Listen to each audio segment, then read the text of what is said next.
sometimes when people aren't getting the answers they want and they want to do something different, they go, la la la la, I'm not listening to you.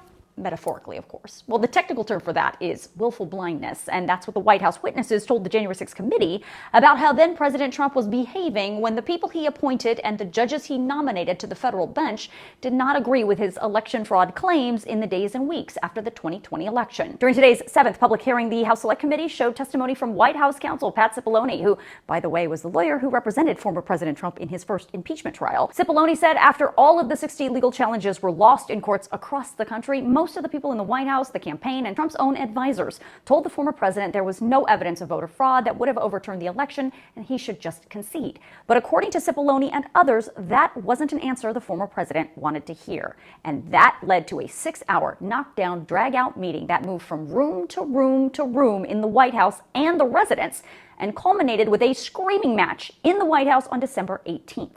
Included in that meeting, Sidney Powell, Michael Flynn, Rudy Giuliani, and others who were suggesting the federal government should seize state voting machines. When challenged on what authority by the White House legal team, no one could provide any hard evidence. The three of them were really sort of forcefully attacking me verbally. A disregard, I would say, a general disregard for the importance of actually backing up what you say with facts. Derek and I both challenged what she was saying. And she says, well, the judges are corrupt. And I was like, everyone?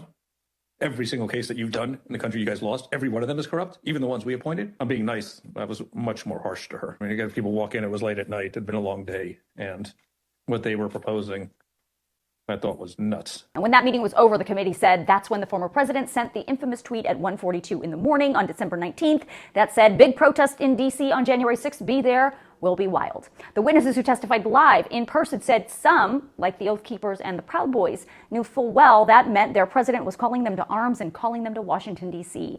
Other average, everyday supporters of the former president also answered that call. A call one witness who recently pleaded guilty to federal charges for disorderly and disruptive conduct in a restricted building said he wished he would have never listened to because he now says he knows none of the fraud was real. I was hanging on every word he was saying. Everything he was putting out, I was following it. I mean, if I was doing it, hundreds of thousands or millions of other people are doing it, or maybe even still doing it. I consider myself a family man, and I love my country. And I don't think any one man is bigger than either one of those. And for me, I felt like I had, like horse blinders on. I was locked in the whole time.